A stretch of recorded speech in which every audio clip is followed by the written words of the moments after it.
장기적 외도를 반복하는 사람들의 심리와 대응 전략. 장기간 외도를 지속하는 배우자의 행동은 더 이상 단순한 일탈이나 실수의 문제가 아닙니다. 수년 동안 반복되는 외도, 상간자 소송 이후에도 관계를 끊지 못하고 금전적 지원까지 이어지는 경우라면 이는 개인의 도덕성 문제를 넘어 심리 구조 자체의 문제로 봐야 합니다. 이런 유형은 흔히 자기애적 성향 즉 나르시시스트적 성향과 관계 중독이 결합된 형태일 가능성이 매우 높습니다. 물론 전문가의 진단 없이는 단정할 수 없지만 반복되는 행동 패턴만 보더라도 그 특징은 충분히 읽어낼 수 있습니다. 이들은 공통적으로 나는 다르다. 이 정도는 할 수 있다는 왜곡된 자기 인식을 가지고 있으며 외도가 발각되거나 법적 책임을 져도 근본적으로 달라지지 않습니다. 오히려 시간이 지나면 다시 같은 패턴으로 돌아가는 경우가 대부분입니다. 자, 이제 그들의 심리를 알아볼까요? 첫째, 과도한 인정욕구와 특권의식입니다. 나르시시스트 성향이 강한 사람은 타인의 인정 없이는 자신의 가치를 유지하지 못합니다. 사회적 지위, 경제력, 외적 성취를 근거로 스스로를 특별한 존재로 여기며 이 정도 능력이면 외도쯤은 이해받을 수 있다는 왜곡된 특권의식을 갖습니다.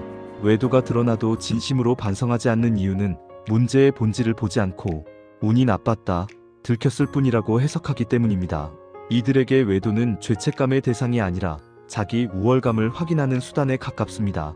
둘째, 공감 능력의 현저한 부족입니다. 배우자가 겪는 배신감, 수치심, 불안, 가족 붕괴의 고통에 대해 깊이 이해하지 못합니다. 말로는 미안하다고 하지만 그것은 상황을 모면하기 위한 표현일 뿐 진정한 공감에서 나온 사과가 아닙니다.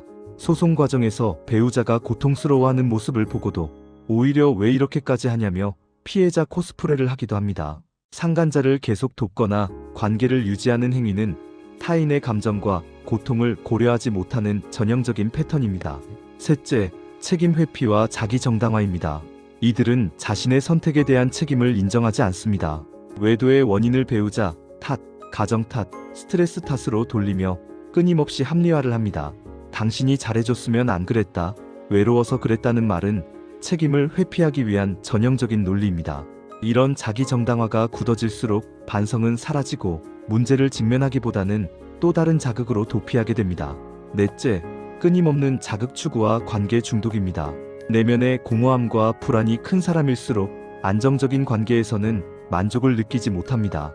새로운 관계에서 느끼는 긴장감, 비밀스러움, 누군가에게 선택받는 상황 자체가 이들에게는 강력한 중독 자극이 됩니다. 그래서 외도 상대가 바뀌어도 관계가 끊어져도 또 다른 대상을 찾습니다. 외도는 특정 상대의 문제가 아니라 본인의 심리적 결핍을 채우기 위한 반복적 행동 패턴인 것입니다. 다섯째, 통제 욕구와 이중적 태도입니다. 가정에서는 무관심하거나 무책임하면서도 배우자가 독립하려 하거나 거리를 두면 갑자기 매달리거나 분노합니다. 이는 사랑이 아니라 통제 상실에 대한 불안입니다. 여전히 배우자가 자신을 중심으로 움직이길 원하고 두 관계를 동시에 유지하며 우위에 서고자 하는 심리가 작동합니다. 이처럼 장기적 외도를 반복하는 사람은 스스로 변화하기 매우 어렵습니다. 그렇다면 피해자는 어떤 방향으로 대응해야 할까요? 첫째, 감정 호소와 설득은 오히려 독입니다. 아이들은 어떻게 하려고 그래, 가족이 얼마나 힘든지 알아, 한 번만 더 생각해보면 안 될까? 라는 말은 정상적인 양심을 가진 사람에게나 통합니다. 나르시시스트 성향이 강한 사람에게 감정 호소는 공감 대상이 아니라 자신을 통제하려는 시도로 인식됩니다. 그 결과는 반발, 조롱, 혹은 더 교묘한 거짓말뿐입니다. 둘째, 사실과 결과 중심으로 대응해야 합니다. 이들은 감정에는 둔감하지만 손해와 불이익에는 매우 민감합니다. 외도 증거 수집, 상간자 소송, 위자료 청구, 재산 분할 요구, 사회적 평판 하락처럼 구체적인 리스크가 눈앞에 놓일 때 비로소 반응합니다. 말이 아니라 문서, 기록, 법적 절차로 보여줘야 합니다. 이것이 이 유형에게 통하는 거의 유일한 언어입니다. 셋째, 전략적 거리두기와 포커페이스가 필요합니다. 울고 따지고 매달릴수록 상대는 아직 나에게 의존한다는 확신을 갖습니다. 감정 차단, 무반응, 일관된 태도 유지가 중요합니다. 이는 상대를 벌주기 위한 것이 아니라 스스로를 지키고 주도권을 되찾기 위한 전략입니다. 지금까지와는 다른 예측 불가능한 태도는 상대의 통제 욕구를 약화시키는 효과도 있습니다. 넷째, 증거와 구조를 먼저 만들고 행동해야 합니다. 추궁보다 중요한 것은 준비입니다. 휴대폰 기록, 통화 내역, 차량 블랙박스, CCTV 영상 확보, 카드 사용 내역 등 합법적인 범위 내에서 외도, 증거 수집을 체계적으로 진행해야 합니다.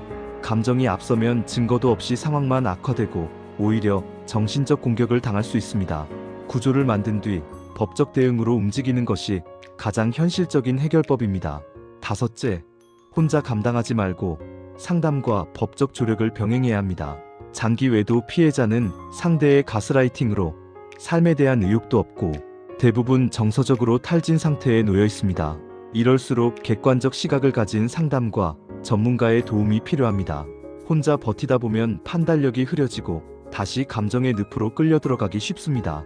마지막으로 배우자를 바꾸겠다는 기대를 내려놓아야 합니다. 나르시시스트 성향은 스스로 문제를 인식하고 장기간 치료하지 않는 이상 거의 변하지 않습니다.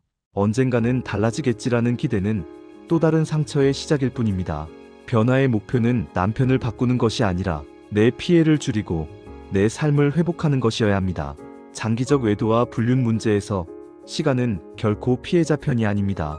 감정적으로 대응할수록 주도권은 가해자에게 넘어갑니다. 지금 필요한 것은 눈물이나 설득이 아니라 생각의 변환과 전략의 구조화, 그리고 법적 준비입니다. 이것이 반복되는 외도 문제를 현실적으로 끊어내고 스스로를 지키는 가장 효과적인 해결법입니다. 정교수